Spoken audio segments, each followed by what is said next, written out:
आज कुछ सबक लेने की जरूरत है। और मैं दिल्ली में एक जगह है विवेक विहार, और विवेक विहार में आपने देखा होगा हाल ही में एक बेबी केयर सेंटर में एक हॉस्पिटल में आग लगी थी। उसी हॉस्पिटल के बाहर, या कह लीजिए कि इसे हॉस्पिटल कहना तो शायद बेईमानी होगी, ये अस्पताल नहीं है, ये एक शमशान है। और मैं वहीं पर खड़ा हुआ हूं जहां पर छोटे छोटे जो बच्चे हैं उनकी इसी अस्पताल में जलने के बाद मौत हो गई। कोई 1 दिन का था, कोई 1 हफ्ते का था, कोई 4 दिन का था। और मैं यहां पर क्यों आया हूं?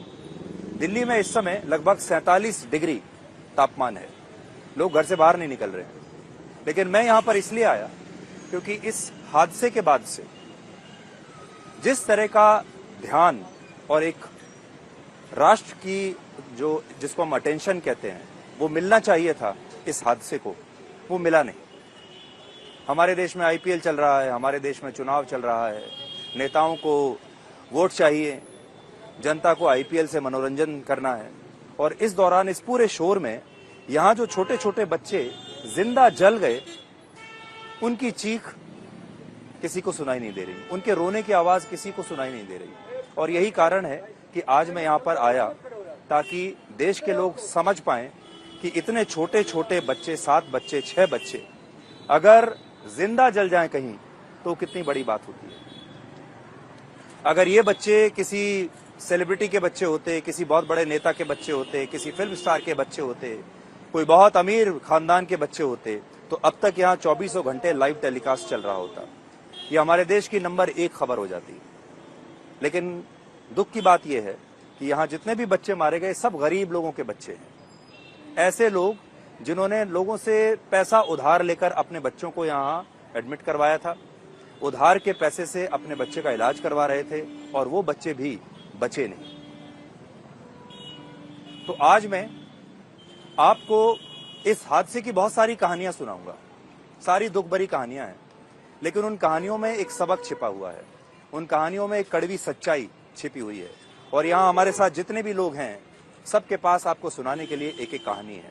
आपको कुछ नहीं करना, आपको कोई पैसा नहीं देना, आपको कोई इतनी गर्मी में बाहर नहीं निकलना। आपको सिर्फ इतना करना है कि ध्यान से इन कहानियों को सुनिए, इनसे सीखिए, जागरूकता लाइए, क्योंकि हो सकता है कि अगला नंबर आपका हो जाए। क्योंकि जिस तरीके से बेईमानी और भ्रष्टाचार से इस तरह के नकली अस्पताल शमशान के रूप में हमारे पूरे देश में चल रहे हैं, उसमें कभी भी किसी का भी नंबर आ सकता है। मेरी बेटी, मेरी बच्ची मेरी गई।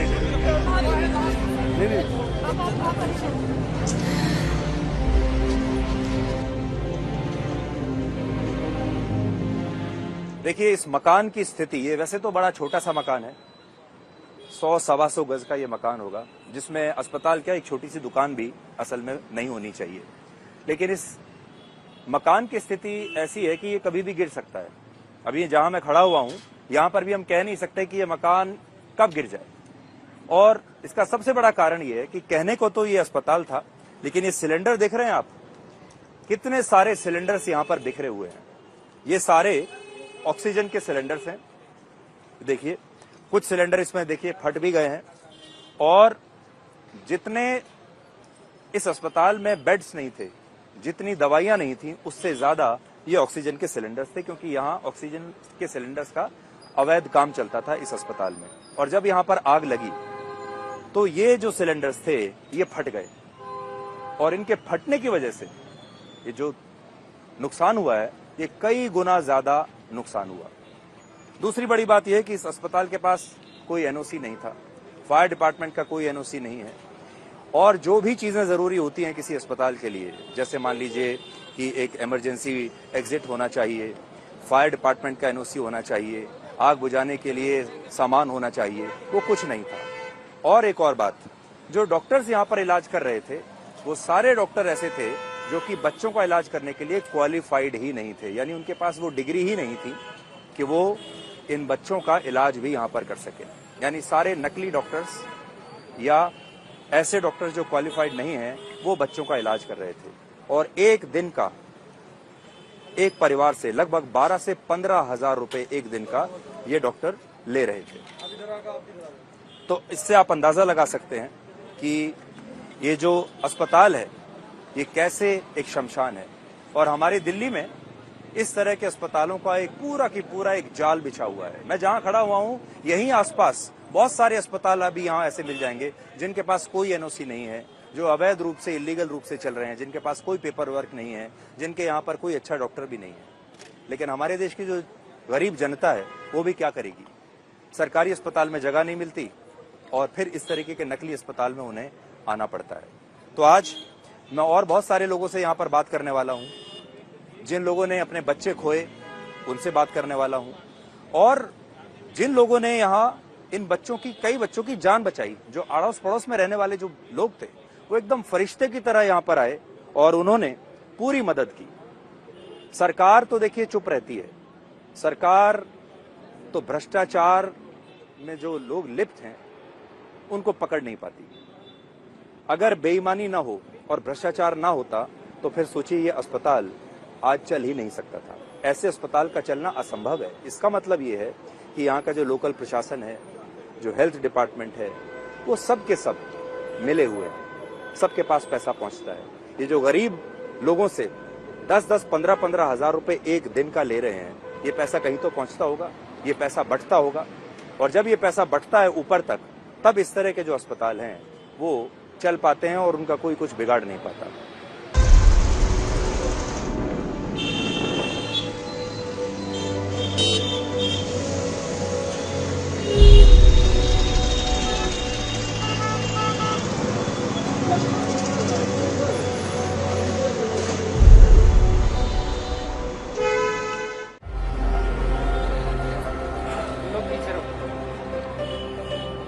जी नमस्ते।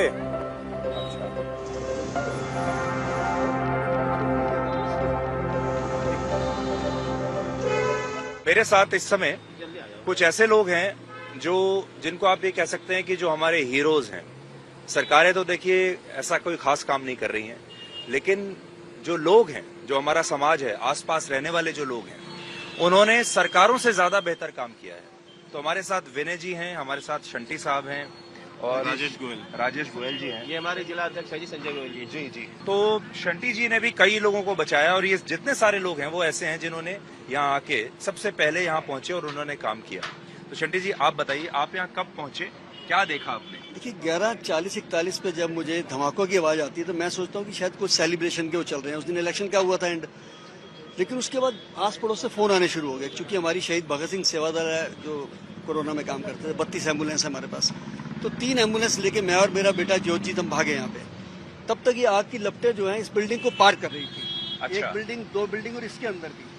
तो ये जो बीच वाली बिल्डिंग है ये और आसपास भी बिल्डिंग हाँ, में इनके आग ऊपर लगी तक है। आग चली गई थी अच्छा। भयंकर तरीके से। एक सिलेंडर तो यहाँ फटा, एक फट के ITI कॉलेज में गया, एक सामने गया, एक राइट पे गया, इस तरीके से फटने शुरू, 5 फटे टोटल। उस समय ये हालात थे कि पुलिस अपना काम कर रही थी, प्रशासन को देखना, फायर ब्रिगेड आग बुझा रही थी। हमारे पास तो एम्बुलेंस है, हम तो अपना काम करेंगे। फायर ब्रिगेड आ चुकी थी। अब जब हमें पता लगा कि आगे से नहीं घुस सकते, तो पीछे का रास्ता अपनाया, क्योंकि हमें यहाँ का भूगोल पता था, हम यहाँ के रहने वाले हैं सारे। जब पीछे मैं गया तो विनय जी उस समय तक बच्चों को निकाल के अपनी कार में लेके जाने का प्रयास कर रहे थे और 4 लोग ऊपर चढ़े हुए थे। मैं भी छलांग मार के ऊपर चढ़ गया फिर, लेकिन जब मैं अंदर घुसा तो मुझे सांस लेने में दिक्कत आई, तो मैंने आवाज मारी, किसी ने गीला तौलिया दे दिया, मैंने बांध लिया। और उसके बाद एक एक करके बच्चे, 12 बच्चे टोटल निकले। फिर मेरा बेटा जोत भी अपनी कार में 4 बच्चे लेके गया, फिर 2 बच्चे लेके गया। तो जो डी ब्लॉक में हॉस्पिटल था, जब 12 बच्चे पहुंच गए तो उन्होंने कहा जी इसमें से 6 तो जा चुके हैं, क्योंकि वो बच्चे जो तकरीबन जले हुए थे, आधे से ज्यादा जले हुए थे। बच्चों की, विनय जी, बच्चों की स्थिति क्या थी उस समय? देखिए, मैंने जब उन बच्चों को कार में डाला तो मेरे को ये अंदाजा था कि ये बच्चे बहुत हॉट कंडीशन से आ रहे हैं। तो मैंने अपनी गाड़ी के दोनों AC ऑन कर दिए, तो उससे बच्चों में थोड़ी हरकत शुरू हुई। और सैल्यूट करता हूँ 2 तब तक जिंदा थे? हाँ, वो जो मेरी गाड़ी में 5 बच्चे गए वो अभी भी जिंदा है। उन बच्चों को उन 2 अटेंडेंट ने साथ में मेरे रही, वो और 2 लेडीज मेरे पड़ोस की और थी जो साथ में रही। तो हम उन बच्चों को तेज AC ऑन करके ले गए, तो उनकी हरकत चालू हो चुकी थी एंड देवर अलाइव। पहले हॉस्पिटल में पहुंचते हैं जिसका नाम है गुप्ता मल्टी स्पेशलिटी हॉस्पिटल, उसने रिफ्यूज कर दिया कि मैं इनको नहीं रखूंगा, मेरे पास इक्विपमेंट नहीं है। मैं कहा तेरे पास ऑक्सीजन तो होगी, लेकिन उसने वो तो नहीं, उसने हमारे साथ कोऑपरेट किया, बस उसने ये बता दिया कि राइट साइड पे एक और हॉस्पिटल है, वो आपको ले लेगा। वहां पे गए, वो बंद पड़ा था, but we shouted like anything. उन्होंने हॉस्पिटल खोल दिया, 5 बच्चों को ले लिया, दोनों अटेंडेंट्स वहां साथ रही, वो 5 बच्चे आज जीवित हैं। चलिए, कितनी बड़ी बात है। और जो आप जिनको आपने देखा बच्चों को, उनका क्या हुआ? उसमें उनकी से स्थिति क्या थी? उसमें से 6 तो जाते ही उन्होंने डेड घोषित कर दी। एक उसमें से जीवित था, उन्होंने वेंटिलेटर पे लगा दिया। लेकिन हम तो चाहते थे कि सारे बचते। प्रयास हमारा इस बात पे सफल हुआ कि हम सब मिलकर उनको ले जाने में सफल हो गए। ये खाली कर दिया हमने अंदर से, पीछे से, आगे से कुछ नहीं, आगे से कोई रास्ता नहीं था। लेकिन बड़ी मजेदार बात है कि उन बच्चों को बचाने के लिए उस हॉस्पिटल ने बहुत प्रयास किया, इसमें कोई दो राय नहीं है। और 5 बच भी गए हैं। लेकिन जो कल एक बच्ची की डेथ हुई है, जो 1 दिन की थी मात्र, उसको भी दफनाने का शायद हमें सेवा मिलनी थी, हमने कल दफनाया उसको। ऐसे लग रहा था हमारे जैसे हाथों में बच्चा, वो 1 दिन का बच्चा था। प्यारे प्यारे बच्चे थे। और जब हम बच्चों को उठाया जा रहा था, तकरीबन बच्चे अध जले थे। एक बच्चा तो ऐसा था जिसकी नेप्पी जल गई थी, ये नहीं पता लग रहा था कि वो बेटा है या बेटी है। इस भयानक तरीके से भी जल गया था बच्चा। मुझे लगता है हमारी जिंदगी का सबसे भयानक हादसा ये होगा डिजास्टर में। और इसका सबसे बड़ी बात देखी जाए कि डिजास्टर के लिए हम तैयार नहीं है। दिल्ली में जब कुछ होता है, जैसे एक पीजी में हुआ था, मुखर्जी नगर में, तो बहुत अफड़ा दफड़ी हुई, सबने बहुत अखबारों में लिखा, उसके बाद ठंडे पड़ जाते हैं। आज भी देख लीजिए लक्ष्मी नगर में 500 पीजी चल रहे होंगे। आप यहीं रहते हैं? मैं विवेक विहार का वासी, पैदाइश के यहाँ का हूँ। और गोयल जी, आप? जी सर, मैं पीछे की लेन में रहता हूँ। जैसे ही 2 धमाकों की आवाज दी तो वाइफ बोली शायद बादल गरजे। मैं कहा नहीं, बादल इतनी गर्मी में नहीं गरजे। मैंने खिड़की में से देखा, ना कोई धूल थी ना कोई आंधी थी। लेकिन फिर इमीडिएटली एक और धमाका हुआ। मैं कहा बिजली भी नहीं चमकी। धमाके के साथ अगर होता तो बिजली चमकती तो एक आदमी भागता हुआ गया। मेरे को लगा गड़बड़ है। मैं नीचे उतर के बाहर आया तो एक ने बताया वहां आग लगी। मैं तुरंत आया, मैंने मोड़ पे आती मैंने देखा आग लगी हुई है। मैंने भाई को फोन किया, कहते मेरे को पता लग गया, मैं निकल चुका हूँ, मैं पहुंच ही चुका हूँ। मैं तो हमने फिर कई लोग आ गए हमारे शहीद भगत सिंह सेवा दल के, उन्होंने मैनेज किया सारा। लोगों को दूर, लोग आगे आगे आते हैं, लोगों को दूर किया, पानी की व्यवस्था करी। और इस तरह भाई लोगों ने तो बिल्कुल अंदर ऊपर जाके RW ने पड़ोसियों ने बहुत मदद की थी। कुछ अच्छा, ये बताइए, अगर ये गैर कानूनी तरीके से, ये तो इस मकान को देख के ऐसा लगता ही नहीं कि इसमें कोई अस्पताल होना भी चाहिए। आप सब लोग यहाँ पर रहते हैं, कभी आपने इस अस्पताल की शिकायत नहीं की? सर 55 नंबर पे SS गुप्ता जी रहते हैं। उन्होंने एक बार नहीं 10 बार कंप्लेंट की है कि यहाँ पे एक सेठ ऑक्सीजन वाले का सिलेंडर का ट्रक रोज खड़ा होता है आके। अब बड़ी मजेदार बात है कि 5 बेड का एक हॉस्पिटल जो पास है, 30 सिलेंडर यहाँ क्या कर रहे थे? जो घर में हम सिलेंडर लगाते हैं उसके अंदर 3 किलो का प्रेशर होता है, इसके अंदर 150 किलो का प्रेशर होता है। ये ऐसे जाता है जैसे समझ लीजिए कि एक RDX जा रहा है। अभी तो बहुत बचाव हो गया सर, थोड़ी देर पहले होता तो यहाँ तो इलेक्शन था उस दिन। ये टी पॉइंट है विवेक विहार का, धड़कन है, इधर मार्केट है, कितने बच्चे रहते हैं यहाँ पे। ये तो हादसा भी यहीं अंदर रह गया, ये सड़क के कई लोग मर सकते थे उसमें। आपने की कभी यहाँ की शिकायत इसमें की? नहीं, मैंने आते जाते कई बार देखा कि सिलेंडर यहाँ पे ऑक्सीजन सिलेंडर लोडिंग अनलोडिंग होती रहती है। लेकिन मैंने सोचा हॉस्पिटल है। लेकिन आश्चर्य जरूर हुआ था कि इतने छोटे से हॉस्पिटल में इतनी ऑक्सीजन की क्या आवश्यकता है। शिकायत मैंने नहीं करी कभी। मैंने डेली एक ट्रक आता था। अच्छा, बिल्कुल। और अभी 30 सिलेंडर थे उस दिन। तो ऐसा गैर कानूनी अस्पताल अगर यहाँ चल रहा है तो इसके पीछे ऐसे तो नहीं चल रहा होगा? नहीं, ये तो मैं बता दूं, अस्पताल नहीं था ये इंटेंसिव केयर यूनिट के लिए 12 लोगों था, लेकिन 25 बेड लगे हुए थे अंदर। ये बहुत बड़ी बात है कि 5 का पास और 25 लगे हुए हैं। और ऐसे इसके 4 हॉस्पिटल हैं। और अगर ढूंढने जाएंगे तो दिल्ली में ऐसे 4000 मिल जाएंगे आपको, छोट भैया।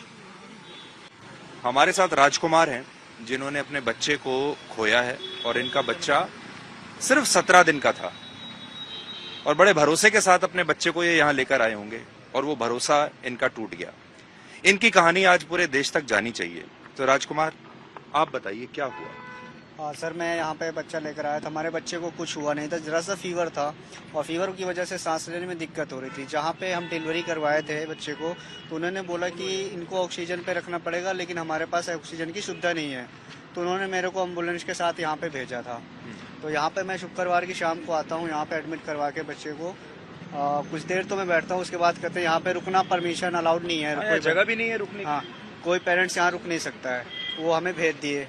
ठीक है, मैं भेज दिया। अगले दिन जाता हूँ, मैं उनसे रिपोर्ट लेने आता हूँ, तो उन्होंने मेरे से पैसे जमा करवा लिए, बोले रिपोर्ट ले लो। कितना पैसा लिया? हाँ, फिलहाल तो मेरे से भी उसी दिन एडमिट करते समय 15,000 रुपये जमा करवाया था। उसके बाद फिर अलग से लिए थे। तो उन्होंने बोला कि इतने पैसे आप जमा कर दो और रिपोर्ट ले लो। मैं रिपोर्ट लिया। रिपोर्ट लेने के बाद मैं डॉक्टर से मिलता हूँ। डॉक्टर सचिन उस टाइम उनकी ड्यूटी थी। डॉक्टर अशोक थे, वो उनकी ड्यूटी नाइट में होती थी। डॉक्टर सचिन की ड्यूटी दिन में होती थी। ये सारे क्वालिफाइड डॉक्टर थे? पता नहीं सर, ये तो मेरे को भी नहीं पता है। पर वहाँ पर उनको रिपोर्ट दिखाने के बाद मैं डॉक्टर से मिलता हूँ, बात करता हूँ, तो उन्होंने बोला इसमें कुछ आया नहीं है रिपोर्ट में। ठीक है। तो मैंने बोला सर कुछ आया ही नहीं है, जब कुछ बीमारी नहीं है तो आएगा क्या उसमें। मेरे बच्चे को फीवर है, जरा से ऑक्सीजन की दिक्कत थी बस, और कोई बीमारी नहीं है। तो उन्होंने बोला कि कोई बात नहीं, एक दिन हम और रखते हैं, इसका एक टेस्ट और करते हैं। कमर की रीढ़ की हड्डी होती है, उसका पानी लेके एक बार टेस्ट करेंगे, क्या पता इसके पर अंदर। जब आग लगी तो आपको कब पता चला? आप थे यहाँ जब आग लगी? नहीं, आग लगी हमें कोई पता नहीं था, हमें तो पैसे के लिए बोला गया था, तो हम शनिवार को चले गए थे शाम को। तो हम शनिवार की रात को 12:30 बजे फ़ोन करता हूँ बच्चे की खबर लेने के लिए, तो यहाँ हॉस्पिटल में कोई फ़ोन नहीं उठा रहा था। तो फिर मैं फ़ोन नहीं किया, दोबारा सुबह 7 बजे फ़ोन करता हूँ, तब भी कोई फ़ोन नहीं उठा रहा है। मैंने सोचा हो सकता है मैंने पेमेंट नहीं जमा की, पैसे नहीं जमा किए, इस वजह से फ़ोन नहीं उठा रहे। जब मैं 8 बजे यहाँ पहुँचता हूँ तो देखता हूँ, पैसे लेके पहुँचता हूँ तो यहाँ पे देखता हूँ तो यहाँ पे माहौल कुछ गड़बड़ था, पूरी आग लगी रही थी, यहाँ पे जले हुए अच्छा, थे। तो मतलब आपको पता ही नहीं था पूरी रात नहीं, की नहीं। ये सब हो गया है? नहीं, हमें कोई खबर नहीं थी, हमें कोई खबर दी नहीं गई थी, ना हॉस्पिटल की तरफ से ना पुलिस की तरफ से हमें कोई खबर नहीं थी। हमें कोई खबर, हम यहाँ पे आते नहीं तो हमें पता भी नहीं चलता, क्योंकि डॉक्टर का टाइम था मिलने का 2 से 4 का। उस बीच में बुलाते थे हमें कि आप 2 से 4 के बीच में ही आना, उससे पहले मत आना यहाँ पे।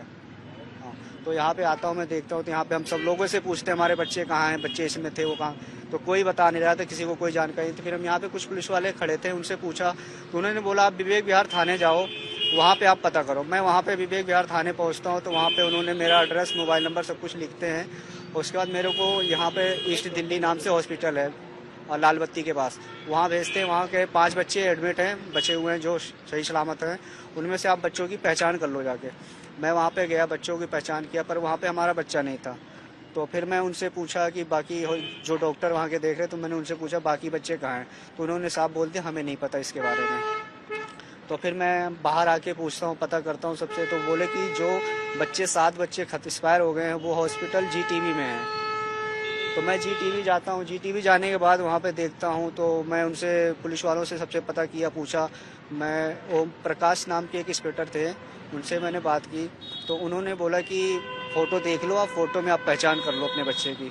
तो मैंने बोला सर कुछ बॉडी तो इसमें जली हुई है, बच्चों जले हुए हैं, उनको मैं कैसे पहचान करूँ फ़ोटो? आप मेरे को सामने सामने दिखाओ बच्चों को, जब मैं पहचान करूँगा।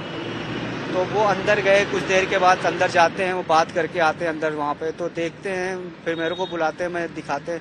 तो वहाँ पे गया, मैं देखा अपना बच्चा, पहचाना। पहचानने के बाद मैंने बोला सर मेरा बच्चा जो है कि आप मेरे को दिलवा दीजिए। तो उन्होंने बोला पहले फॉर्मेलिटी पूरी होगी, उसके बाद आपका बच्चा मिलेगा। मैंने बोला सर जहाँ पे साइन करना, जो फॉर्म भरना आप भरिए, मेरे को बच्ची की बॉडी दे दीजिए। फिर बॉडी मिली आपको? नहीं, बॉडी उस दिन नहीं मिली। हमने सारा फॉर्म सब कुछ भर दिया, सारे सिग्नेचर करवा दिए। और फिर वहाँ पे जो 54 नंबर वार्ड था GTV के अंदर, वहाँ पे रजिस्टर पे नाम, बेबी का नाम रूही था, माँ का नाम उमा था। तो यहाँ के जो लेके गए, नर्स लेके गई या कौन लेके गया बच्चों को, वहाँ पे नाम गलत डाल दिया था। नाम गलत डालने की वजह से उस बच्चे का पोस्टमार्टम नहीं हुआ, उस दिन नहीं हुआ पोस्टमार्टम। तो बोले कि आप पहचान पाए अपने बच्चे को? बच्चे को मैं पहचान गया था। तो मैं गया वहाँ पे, दूसरे दिन मेरे को बुलाया जाता है कि आप 9 बजे आ जाना। मैं 9 बजे गया वहाँ पे, दूसरे दिन 9 बजे जाता हूँ, तब भी मेरे को ऐसे ही दौड़ाया गया वहाँ पे। बोले कि जो रजिस्टर पे नाम चढ़ गया वो आप नाम चेंज नहीं हुआ जाएगा, नाम नहीं तो चेंज। गरीब आदमी को ऐसे ही तंग करते हैं। ये है गरीब आदमी की जो समस्याएं हैं ना जीवन में, उसके जो संघर्ष हैं वो अलग ही हैं। GTV में जाके भी फिर भी बॉडी नहीं दी, आधे घंटे से 1 घंटे से बस हमको ये टाइम दिया जा रहा है, बस आधे घंटे में मिलेगा, 1 घंटे रुकिए, आधे घंटे, यही टाइम दिया जाए। कल जाके हमको शाम को 5:30 बजे के आसपास बॉडी मिलती है। 2 दिन के बाद फोन मिलाया हमने, तब जाके बॉडी मिली। 2 दिन के बाद हमें जाके बॉडी मिलती है शाम को, कल शाम को 5 बजे, 5:30 बजे। आप क्या करते हैं? मैं माली का काम करता हूँ सर, मैं पेड़ पौधों का काम करता हूँ, माली हूँ मैं। तो इतने भरोसे के साथ बच्चे को यहाँ छोड़ के गए आप सर, और अब जब इतने बच्चे 12 बच्चे एडमिट है तो वहाँ पे मैं अकेला बच्चा को क्या कर सकता हूँ? मैं भी भरोसे से ही लाया कि चलो मेरा बच्चा को थोड़ा ऑक्सीजन की दिक्कत हो रही है, मैं यहाँ पे ले जाऊँगा। उन्होंने मेरे को बोला संडे को आपका बच्चा डिस्चार्ज हो जाएगा, आप घर ले जा सकते हैं। अब आप क्या चाहते हैं? सर न्याय चाहते हैं, क्या न्याय चाहते हैं कि जो हमें ये पता चला है कि यहाँ जो डॉक्टर नवीन हैं, उनके कई जगहों पे हॉस्पिटल है, उनके लाइसेंस रद्द किया जाए, क्योंकि जो हमारे बच्चों के साथ हुआ है वो और किसी बच्चों के साथ ना हो। कल को हो सकता है आपका भी बच्चा हो, मेरा बच्चा यहाँ पे गया, आपका, सबका, हम सबका भी बच्चा हो सकता है। ऐसा हादसा हो सकता है। और इतने बड़े गज में कितना 110 गज का होगा ये या 210 का जो भी होगा, इतने बड़े जगह में मुश्किल से हॉस्पिटल 100-110 गज बनने का नहीं चाहिए। ये मकान है। हॉस्पिटल बनना नहीं चाहिए। और हॉस्पिटल मान लो बनता भी है, आपका 5 बेड का परमिशन है, आपने 15-25 बेड लगाए हैं, उसमें 25 बेड लगाए, अगर आप 12 बच्चे में आप कितने सिलेंडर यूज कर सकते हैं? ज्यादा से ज्यादा 5 सिलेंडर यूज कर आपको लो। भी ये नहीं पता था कि ये अस्पताल इलीगल है? हाँ, हमें नहीं पता था सर, उस समय हमें कोई वो नहीं थी। और यहाँ पे कम से कम 30-35 सिलेंडर मिले थे उस समय। नीचे गोडाउन बना रखा था सिलेंडर का, ऊपर जो है कि और बच्चों आपसे टोटल इसने कितना पैसा ले लिया? मेरे से अभी टोटल की 20,000-25,000 तक ले लिया मैंने 2 दिन के अंदर में। 2 दिन के अंदर में उन्होंने मेरे से 25,000 रुपये लिए थे। तो इतना सस्ता भी नहीं था। नहीं, सस्ता नहीं था ये। लेकिन हमने कहाँ से पैसे लगा के उधार लोगों से लेके अपना बच्चे का इलाज करवाने के लिए उधार लेकर आया बच्चों से इलाज कर, लेकिन बच्चा भी नहीं रहा, पैसे भी में कर्जा हो गया जी सबका। तो राजकुमार, मैं आप ही के लिए आया हूँ यहाँ कि यहाँ पर अभी देश की नजर गई नहीं है यहाँ। अगर कोई अमीर का बच्चा यहाँ पर उसके साथ ऐसा हुआ होता, किसी बहुत बड़े नेता के बच्चे के साथ हो जाता, फिल्म स्टार के बच्चे के साथ हो जाता, तो देखो यहाँ 24 घंटे का लाइव टेलीकास्ट होता। और सर दूसरी मेन बात कि हमें सुनने में आया है कि यहाँ पे जो आग लगती है सिलेंडर की वजह से या कुछ की वजह से लगती है, लेकिन केस को बदलने की वजह से बताया जा रहा है कि बिजली की तार की वजह से आग लगी है यहाँ पे। अगर बिजली का तार है तो में आग लगती तो कैमरा बगल में है सरकारी कैमरा, वहाँ पे जरा सा भी कुछ नहीं हुआ है। आप खुद देखिए, आप कैमरा घुमाइए ऊपर, आप देखिए कैमरा जला है कहीं नहीं जला है, बोर्ड जला है कहीं नहीं जला है, कैमरा कुछ नहीं हुआ है, ठीक है। लेकिन ये केस पलटने की वजह से बताया जा रहा है कि बिजली की वजह से आग लगी है, हादसा बताया जा अभी रहा है। आपको इस बात की भी आशंका है कि उसको छोड़ देंगे, केस दब जाएगा? केस तो पलट देंगे, छोड़ देंगे, पैसा जहाँ उसने फेंका पलट देंगे केस से। सारा खेल पैसे का सर इसमें। जिस बंदे का हॉस्पिटल 4 जगह फरीदाबाद में भी चल रहा है, उसकी वाइफ भी डेंटल्स है, तो आप सोचिए उनके पास कितना पैसा होगा। तो गरीब आदमी की जो न्याय में व्यवस्था में जो अविश्वास पैदा होता है ना, वो ऐसे ही पैदा होता है।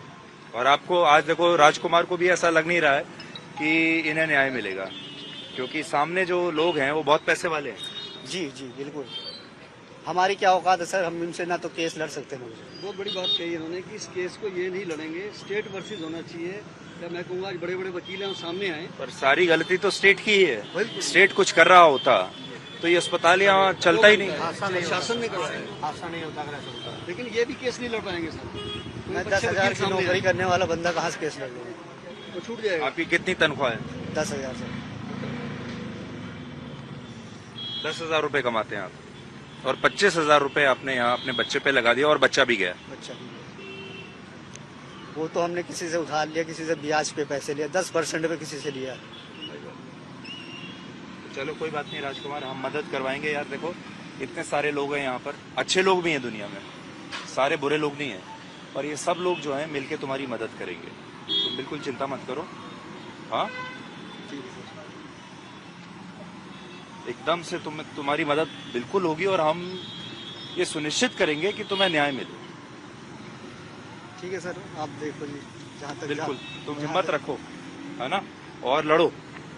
आप बताइए, आपने क्या देखा था उस दिन? सर उस दिन 11:30 बजे की बात है रात की, जब मैं तो सो रहा था अपने घर पे। मैं इस बिल्डिंग के बैक साइड रहता हूँ। अच्छा, बिल्कुल ठीक इसके पीछे। मैं इसके पीछे एक मकान अच्छा, है। आपको कभी नहीं पता चला कि ये गैर कानूनी इतना यहाँ गोरख धंधा चल रहा है? नहीं सर, हम एक्चुअली देखते भी नहीं है। ये बेबी के सेंटर है। एक दिन मैं भी अपने बच्चे के लिए पूछने आया था कि यहाँ पे क्या होता है। अभी मेरे भाई का लड़का बीमार था एक बारी, तो मैं पूछने आया था कि मुझे उनके लिए दिखाना है। तो उन्होंने कहा हम यहाँ पे बच्चे रखते हैं, पेरेंट्स यहाँ कोई नहीं रहेगा। तो फिर मैंने यहाँ एडमिट नहीं कराया, मैं चला गया था। लेकिन सिलेंडर का मुझे कोई नॉलेज नहीं है क्या हो रहा था क्या उस दिन जब आप यहाँ पहुँच गए तो क्या देखा? सर मैं यार 11:35-40 पे बाहर आ गया था मैं मेन रोड पे। यहाँ बहुत आग थी, एम्बुलेंस खड़ी थी वो जल चुकी थी, स्कूटी खड़ी थी वो जल चुकी थी, उसके बराबर में एक स्कूटी और थी, उसको बचाया गया, साइड में ले जाया गया ताकि यहाँ हॉस्पिटल का कोई स्टाफ नहीं था, भाग गया सब? नहीं सर, वो उसके बाद मैं बता रहा हूँ 35-40 के बाद 3 नर्सें पीछे के रास्ते से निकल के आई। वो वहाँ चिल्लाती हुई हमें गेट पे मिली कि 11-12 बच्चे हैं, उन्हें बचा लो, उन्हें बचा लो। तो हमने कहा आगे इतनी आगे जाए कैसे, बचाए कैसे? फायर ब्रिगेड अभी तक आई नहीं है, 11:15 हो चुके थे। तो उसने कहा कि पीछे का रास्ता है। तो मैं, मेरे साथ एक रमेश था, 2 भाई और थे, हम चारों ही जने पीछे चले गए थे जी बैक साइड में बिल्डिंग में। और वहाँ एक जाल था, तो हम वहाँ जाल पे चढ़ गए थे, 4 जने थे, 2 में से हमें से जाल पे चढ़ गए थे। उस समय हमें कोई फैसिलिटी नहीं थी, हम वहाँ जाल पे चढ़ गए, शीशा टूटा हुआ था ब्लास्ट की वजह से, पूरा शीशा नीचे था, हॉस्पिटल के कुछ किट वगैरह सारी नीचे पड़ी हुई थी। हम वहाँ चढ़े, एक भाई ऊपर चढ़ा, धुएं में गया, उसने हमें जैसे ही चढ़ा तो पीछे वाले कमरे में कम से कम 3 से 4 बच्चे थे सर। उसने एकदम से बच्चा पकड़ाया, अब एकदम से मेरे हाथ में बच्चा आ गया, मैं होपलेस हो गया, भाई इतना छोटा बच्चा आ गया, एक दो दिन का ही लग रहा था मुझे। मैं फटाफट लेके भागा, मेरे को जैसे कोई आदमी मिला मैं चला गया। फिर मेरा भाई भी आशीष बंसल, वो मुझे फोन मारा कि तू है कहाँ पे, इतनी भीड़ हो रही, कहाँ चला गया तू। आपको एक बार भी ये डर नहीं लगा कि आप भी आग में फंस सकते हो, आपकी खुद की भी जान जा सकती है? हमें डर लगा था सर, हम बहुत दिल में दहशत हो गई थी। अगर उस टाइम ब्लास्ट हो जाता ना सर एक और, हम भी वहीं मर जाते सर, इतना डर लगा था। लेकिन मैं बिल्डिंग के नीचे पहुंचा था, बच्चे की रोने की आवाज आ रही थी, तो मन में ये था कि यार बच्चे को उठा लो किसी तरीके से। हम वहाँ चढ़ गए, फिर मैंने अपने भाई का फोन आ गया। बच्चे के रोने की आवाज आई तो फिर आप रोक नहीं पाए अपने आप को? नहीं सर, मेरे भी घर में मेरी बेटी भी छोटी है सर, तो बच्चे रोते हैं तो नहीं, बर्दाश्त नहीं होता सर। अब वो तो बिल्कुल जब देखा ना हाथ में, यार ये तो बहुत छोटा बच्चा, 1-2 दिन का, हाथ पैर वैसे ही कांप गए सर। उसके बाद तो हम लोगों ने बच्चों को एक एक करके उतारा। अब वहाँ पे कपड़े भी इंतजाम नहीं होते, मैंने अपनी टी शर्ट उतार के एक बच्चे को उसमें लपेट के मैंने आगे दे दिया। फिर पापा आया, भाई आया, हमने कहा सब कुछ चिल्ला के भाई साहब चादर दो, कपड़े दो, तौलिया दो, जो है तुम्हारे पास दो, पानी लाओ, कुछ लाओ। उसके बाद हम एक करके बच्चे उतारते गए, पीछे से हमने 3-4 बच्चे रेस्क्यू कर लिए थे, वो ठीक थे बिल्कुल। देखिए, पूरा देश आज सुन रहा है आपको, और पूरा देश आपको धन्यवाद भी, मुझे यकीन है कि पूरा देश आपको जरूर धन्यवाद देगा, और लोगों को ये समझ में आएगा कि इंसानियत अभी जिंदा है और अच्छे लोग भी हमारे देश में हैं। पैसे के लालची लोग तो हैं हमारे देश में, पैसा कमाना चाहते हैं, बेईमानी है, भ्रष्टाचार है, लेकिन कुछ ऐसे लोग भी हैं। पहले जो बच्चे गए कार में बैठ के खुद गई साथ में, पड़ोस में। अच्छा, हाँ जी। आप पड़ोस में रहती हाँ, हैं? बिल्कुल आपका पीछे घर कौन सा है? पीछे बैक साइड में, पीछे बिल्कुल। अच्छा, हाँ आप जी। खुद गई? हाँ जी, हम बाहर निकले, हमको सबसे पहले पता चला कि यहाँ आग लग रही है। हम कोई भी नहीं निकला था तब तक, हमने शोर मचाया, मेरा बेटा बहू सारे शोर मचा रहे, हमने साथ में गेट बजाए सबके पड़ोसियों के कि बाहर निकलो, आग लगी है बहुत तेज, ब्लास्ट बम फट रहे हैं बहुत, इतनी बुरी तरीके से आवाज आ रही है, क्या हो रहा है क्या नहीं। मेरा बेटा कहने लगा कि हॉस्पिटल में आग लग गई है और सिलेंडर फट रहे हैं, बाहर निकल जाओ सब।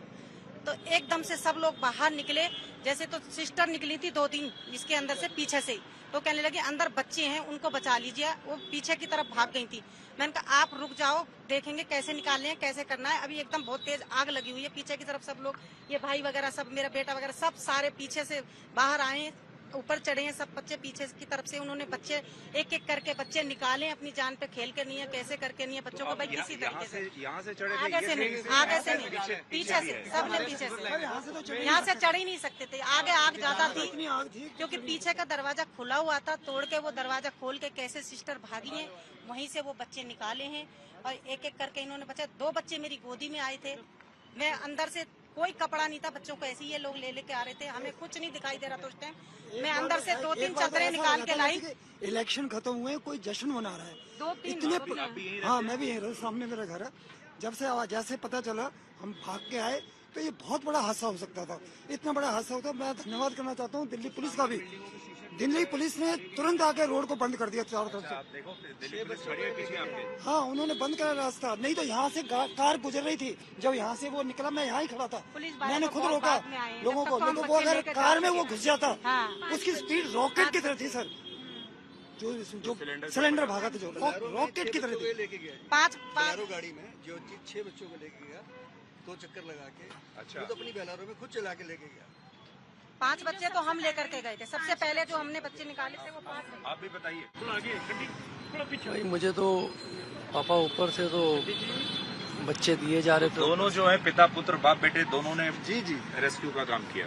तो ये ऊपर से पकड़ा रहे थे मुझे, और मैं क्योंकि सामने ही हॉस्पिटल था, तो सर हमारे यहाँ एक मेंबर और टू एंड फ्रो में। सर अगर वहाँ मौत थी ना, अगर वहाँ मौत थी तो वहाँ फरिश्ते भी थे। हाँ बिल्कुल। तो जब बच्चे मेरे हाथ में दिए तो बिल्कुल जिसे कहते हैं ना, सड़ चुके थे, बोलने में भी मुझे वो लग रहा है, ब्लीडिंग भी हो रही थी, they were all black, they were all burnt. 6 में से 3 सरवाइव कर पाए, 3 की डेथ हो गई। मुझे लग रहा था कि शायद एक भी बच जाए तो गनीमत है, जो हाल था बच्चों का।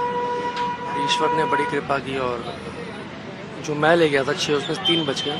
चलो ये अच्छा हुआ। आप भी यहीं रहती हैं? हाँ जी, आप कहाँ रहती हैं? हम C35 में रहते हैं। तो मैंने अपनी टेरेस से आग को देखा, तो मैं और हस्बैंड स्कूटी पे आए, यहीं गेट नंबर 3 के नियर। तो वो जो सिलेंडर 1 2 3 करके ब्लास्ट हुआ, हम वहाँ खड़े हुए थे। तो नर्स हमारे पास भाग के आई कि आप फायर ब्रिगेड को कॉल करिए, बच्चे फंसे हुए अंदर। तो हमने 7-8 टाइम्स ट्राई करा, फिर उसके बाद फायर ब्रिगेड को कॉल मिली और फिर हम बैक साइड से पीछे गए तो उन्होंने बोला बच्चों को रेस्क्यू करना है। तो जब हम गए तो विनय अंकल जिन्होंने पहले 5 बच्चे रेस्क्यू करे थे, तो इनके हाथ में 2 बच्चे थे, तो 1 बच्चा फिर मैंने वहां से लिया था कि कोई मतलब जितने हम बचा सके उतने बचाने हैं। फिर गुप्ता हॉस्पिटल गए तो वहां पे बस 1 ही बच्चा उन्होंने लिया कि ऑक्सीजन नहीं है, आप यहाँ से चले जाओ। फिर आगे NICU में हमने वो बाकी बच्चे एडमिट करे। ये बताइए कि जब यहाँ इतना ये गैर कानूनी काम चल रहा था, आप यहाँ के आसपास पड़ोसी होने के नाते आपको ये बात पता थी और कभी किसी ने इसको रोकने की कोशिश नहीं की? सर पता तो थी हमें ये बात कि यहाँ पे कुछ सिलेंडर वगैरह के रिफिल होते हैं, लेकिन क्या नाम है, मतलब वही है कि यहाँ पे साथ वाले नेबर ने रिटर्न में कंप्लेन करी हुई है। हाँ लेकिन जी, कुछ हुआ नहीं। उन्होंने 7 मंथ से कंप्लेन करी थी, लेकिन कोई सुनवाई नहीं हुई है। वो अपना खुद का घर छोड़ के कहीं रेंट पे रहने चले गए हैं। उन्हें डर था कि ये ब्लास्ट हो सकता है। ठीक है। सिलेंडर उतरते थे यहाँ पर, हाँ। क्या करते यहाँ पर सिलेंडर अच्छा। पूरा रोड बंद कर देते थे। ये यहाँ दिखा- अगर उनसे अगर उनसे कहने की कोशिश करी हमने तो वो बदमाशी दिखाते थे, कहते हम कर रहे हैं ना, आपको क्या दिक्कत है। मैं कहा ये हमें ये नहीं पता था जब तक कि यहाँ पे बच्चे भी होते हैं अंदर। हमें ये कहते हैं सिलेंडर रिफिल। अच्छा, आप सोचते थे कि ये कोई सिलेंडर रिफिल करने का दुकान है? सर डेली का काम था, कई बार तो टेम्पो आगे खड़ा होता था। और क्या बताएं सर, उनकी बदमाशी इतनी थी कि वो किसी की सुनते ही नहीं थे। कई बार कहते मैं कि यार ट्रैफिक है साथ है, आप सिलेंडर का काम करते हो, हादसे हो सकता है। मेन बात यह है कि 12,000 पर बच्चा पर डे कैसे लिया जा रहा है। अब मैं आप सबसे ये जानना चाहता हूँ आखिर में सबक क्या है और आप लोग क्या चाहते हैं? सर सबक तो ये है कि ऐसी जगह पर हॉस्पिटल चल कैसे रहा था, में नहीं होना चाहिए। और दूसरी बात है कि यहाँ एडमिटेशन सोया क्यों हुआ था, प्रशासन को नहीं पता था क्या? जिसने परमिशन दी थी, जिसने NOC दी थी, उसको क्या पता नहीं था कि क्या मापदंड होते हैं? NOC था ही नहीं सर, NOC मार्च में खत्म हुआ था सर। दूसरी बात है कि छोटे छोटे मासूम बच्चों के पास मौत आ गई, और जो शख्स की जिम्मेवारी बनती थी, जो यहाँ केयर टेकर थे, वो उनको छोड़ के भाग गए। 4 या 5 शख्स थे उस समय यहाँ पर। अगर वो 2-2 बच्चों को भी लेकर बाहर निकलते तो ये बड़ा हादसा नहीं होता। तो भाग गए लोग। सब भाग गए, सब भाग गए। ये लेनी चाहिए कि दिल्ली में यही नहीं था, ऐसे हजारों हैं, हजारों। मैं बताना चाहता हूँ कि उनके पास एम्बुलेंस नहीं होती है फर्स्ट एड के लिए। मेरा तो काम ही शहीद भगत सिंह का यही है। उसके बाद अगर रात को किसी की डेथ हो जाए तो इनके पास मोर्चरी नहीं होती है हॉस्पिटलों के अंदर, जो नेसेसरी है। आज आपने एक गाड़ी रजिस्टर्ड करानी हो तो 104 कागज लिख के दे देते हैं कि पूरे करिए। इतना बड़ा हॉस्पिटल चलाने के लिए जहाँ लोगों की लाइफ का सवाल है, उनके पास एम्बुलेंस नहीं, उनके पास मोर्चरी नहीं, मोर्चरी बॉक्स नहीं, घर छोड़ने का साधन नहीं, कफन तक नहीं होते इनके पास। सर उस चीज के भी पैसे लेते हैं। 12,000 रुपये पर डे का आप ले रहे हैं, उसको आप महीने में कन्वर्ट करेंगे तो देखिए आप सबके लिए एक चीज ये भी है, ये जो छोटा सा बेबी केयर सेंटर है जहाँ कोई खास सुविधा नहीं है और यहाँ सारा गैर कानूनी काम चल रहा है, 12,000 रुपए एक दिन के ये लेते थे। 12 से 15,000 रुपए एक दिन का चार्ज था यहाँ पर। और पेरेंट्स को रहने नहीं देते थे सर। बहुत बड़ी पेरेंट्स नहीं रह सकता था। होने के 12 घंटे तक बच्चों के माँ बाप को बताया ही नहीं गया। ये कितना बड़ा अनगहली है। राजकुमार को बुलाइए। राजकुमार इन्होंने बताया हमें, आपको नहीं बताया गया ना कि यहाँ ये सब हुआ? नहीं, हमें कुछ नहीं बताया गया। मदद करना चाहते राजकुमार जी। देखिए आपकी मैं पूरी कोशिश कर रहा हूँ, यही आपकी मदद हो जाएगी। देखिए इनको हम बताते हैं जब ये एपिसोड हुआ, क्योंकि मैं सामने रहता हूँ, मैं ऐसा लगा जैसे छत गिरने वाली है। मैं नीचे भागा तो फिर देखा कि पुलिस को फोन किया, SHO साहब को मैंने फोन किया। SHO साहब ने, मैंने पूछा कि आपको पता है आग लगी सी ब्लॉक विवेक विहार में? करे नहीं, मेरे को नहीं पता। मैं कहा तुरंत टीम भेजिए। तुरंत फिर मैंने DCP साहब को फोन किया। DCP साहब ने कहा कि मैं अभी सारा अरेंजमेंट करता हूँ। 12-12:15 बजे के बाद में आपके आसपास फायर ब्रिगेड आई। आने के बाद में यहाँ जब आग बुझ चुकी थी तब अन्य लोग अंदर घुसे। बाकी मैं सैल्यूट करता हूँ इन 7 लोगों को जिन्होंने अपनी जान पे परवाह करके 5 बच्चों को बचाया। बाकी तो डेथ हो चुकी थी ऑलरेडी। उन डेथ के बाद में फायर ब्रिगेड की मदद से अस्पताल में लेकर जाया गया। तो मैं समझता हूँ राजकुमार जैसे माली है, कल इनका फोन मेरे पास आया कि इनकी क्या मदद हो सकती है? इनके तो 25,000 रुपीज है, एक तो वो हम इनको देंगे। दूसरा इनका कल मेरे पास फोन आया कि मेरे को बॉडी नहीं मिल रही है। तो मैंने SHO साहब को फोन किया। मैंने कहा SHO साहब उनको बॉडी नहीं मिल रही है, उन्हें बच्चे को इनको हाथ में देकर वापस ले लिया। मैं कहा इट्स नॉट राइट। मैंने कहा जाएगा, ठीक नहीं है ये। उन्होंने कहा तुरंत मैं दे रहा हूँ, तो तुरंत इनको फिर बॉडी। दुख की बात है। देखिए पुणे में सर हमारी मदद बहुत की इन्होंने, हमारी बॉडी में नहीं मिल रही थी, दे दी तो हमने इनके पास फोन किया तो इन्होंने हमारी मदद की है, फोन करके बात किया इन्होंने तो हमें बॉडी मिली है सर, इनकी वजह से हमें बॉडी मिल पाई है। देखिए हमारे देश में जो है दो स्थितियां हैं, दो तरह के लोग हैं, दो दुनिया है एक ही देश के अंदर। पुणे में आप देखो कि 3 लाख रुपए रिश्वत देके अस्पताल के डॉक्टर से मेडिकल रिपोर्ट बदलवाई जा सकती है 3 लाख रुपए देकर, क्योंकि एक किसी अमीर बिल्डर के बच्चे को बचाना है। और यहां जो गरीब आदमी का बच्चा जब मर जाता है तो उसकी बॉडी लेने के लिए भी एक गरीब आदमी को कहां कहां भटकना पड़ता है, कहां कहां फोन करने पड़ते हैं, किस किस से एहसान लेना पड़ता है।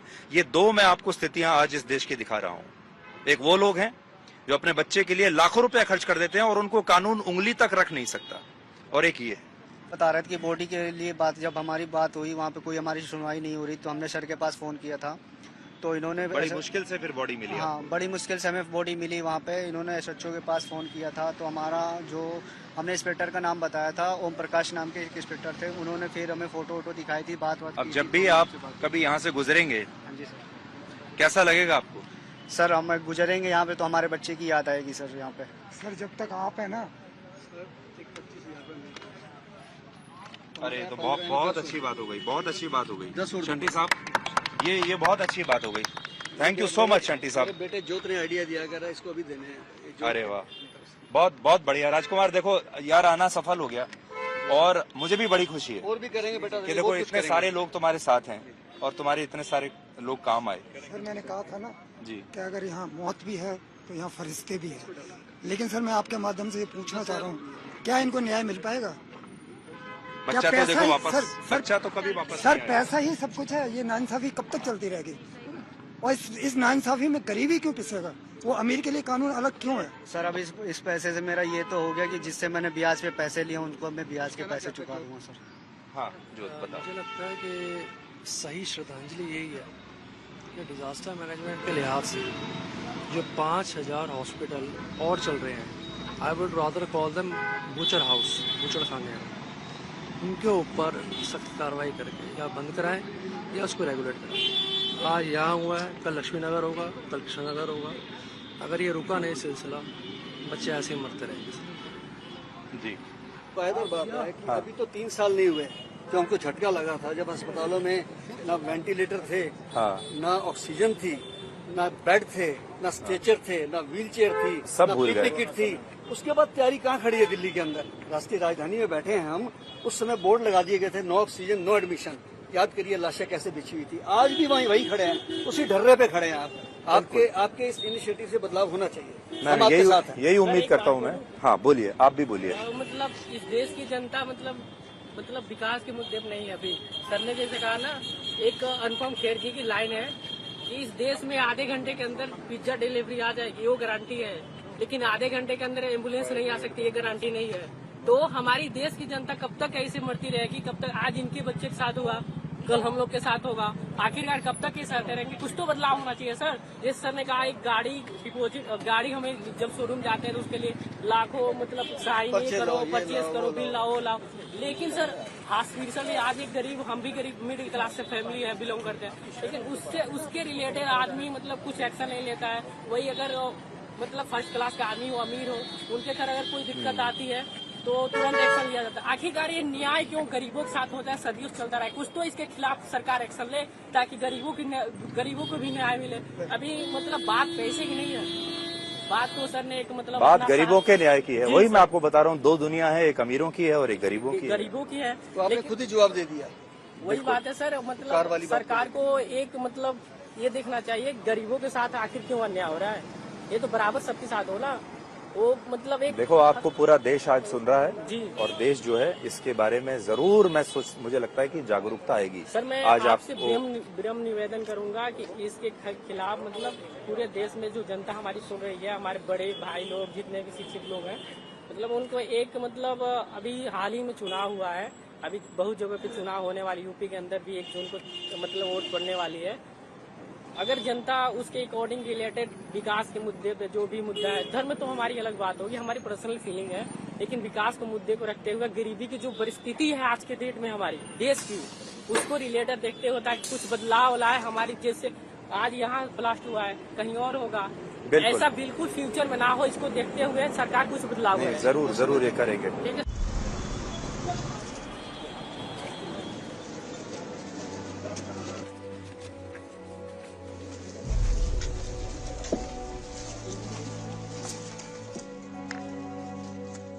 देखिए, अब हम उस अस्पताल के पीछे वाली गली में आए हैं। अभी तो हम थे उसके सामने, उसके फ्रंट डोर पर, अब हम उसके पीछे आए हैं। और ये अस्पताल देखिए, इसको अस्पताल कहना तो बड़ा बेईमानी होगी। ये जो छोटा सा बेबी केयर सेंटर था, ये पीछे से ऐसा दिखता है। इतना छोटा सा ये मकान है और यहां से ऊपर चढ़ने के बाद वो जो खिड़की जो टूटी हुई है, वहां से बच्चों को इन लोगों ने बचाया है, जो इस समय हमारे साथ खड़े हुए हैं। आप लोग ऊपर चढ़ के गए थे इसमें? बिल्कुल सर, यहाँ से 2 सीढ़ियाँ लगाई थी। हाँ। यहाँ से अंदर गए, अंदर से जो बच्चे हमें पकड़ाते थे हम बाहर पकड़ा देते, यहाँ से नीचे पकड़ाते थे, चैन बन गई। उसके बाद जैसे जोत खड़ा है, कोई और खड़ा है, विनय जी खड़ा है, ले गए बच्चे को। अंकित जी थे सबसे पहले अंदर से पकड़ाते तो आप यहीं से चढ़े थे? हाँ सर, पहले तो सीढ़ियाँ थी नहीं, तो हमने जाल पकड़ के चढ़ गए थे। तो क्या आप यहाँ से इससे यहाँ से इससे आपने इसको पकड़ा और फिर ऊपर चढ़ गए? हाँ जी, हमारे मेरे 3 जने और थे। हाँ। तो हम लोग जाल पकड़े सीधा ऊपर चढ़ के यहाँ खड़े हो गए थे। यहाँ से इतना ज्यादा धुआं आ रहा था कि खड़ा नहीं हो रहा था, बहुत मुश्किल हो रही थी। पर हमारे में से एक बंदा चढ़ के अंदर चला गया। यहीं पे ही बेबी केयर सेंटर है, इसी में। यहाँ पे 3-4 बच्चे रखे हुए थे। जैसे ही घुसा, उसने अपने बच्चे पकड़ाना चालू कर दिया एकदम। और फिर मैंने अपने घर से सीढ़ी मंगा ली। मेरे घर पे 2 सीढ़ी रखी हुई थी, वो मैंने अपने मंगा ली, पापा से मंगा ली, चौकीदार को बोल दिया, एक सीढ़ी यहाँ लगाई, एक यहाँ लगाई। मैं यहाँ सीढ़ी पे खड़ा हो गया था, एक भाई यहाँ खड़ा था। वो हमें एक एक करके बच्चे पकड़ाते गए और हम नीचे देते चले गए। नीचे कोई मिला नहीं। तो जो पूरा रेस्क्यू हुआ है वो पीछे से इस गली में से हुआ है? यहीं से हुआ सर, यहीं से हुआ जो कुछ हुआ है। ये यहाँ पे भी कुछ नहीं है, नीचे कुछ नहीं मिला हमें। हमने एक गेट खोल के भी देखा, अंदर भी चले गए। ये जो, अच्छा अब ये देखिए, ये जो दरवाजा है ये क्या है? सर ये अंदर का ग्राउंड फ्लोर का गेट है। और इसको इन्होंने लॉक कर दिया? अब लॉक करा सर, पहले नहीं था, उस दिन तो खुला था। नर्सरी यहीं से भागी है। अच्छा, वो यहाँ से भाग गए? नर्सरी यहाँ से भाग के निकल के गई थी सर। पीछे मैं अंदर देखने की कोशिश कर रहा हूँ सर, आपको ड्रोन से दिखाई दे जाएगा सारा ऊपर का रेस्क्यू ना। और ये पूरा टूट चुका, अंदर सारा बिखरा पड़ा है सारा सामान। सिलेंडर रखे हुए सर, नर्सिंग होम थोड़ा था ये। जिस तरीके से किलेबंदी हो रही थी यहाँ, जिस तरीके से किलेबंदी थी, इसको नर्सिंग होम नहीं कह सकते। आप देख रहे हैं यहाँ पर कितने बैरिकेड लगा रखे हैं। किसके लिए लगा रखे थे? क्योंकि उनको भी डर था कि हमारी स्थिति को कोई जनता देख ना ले।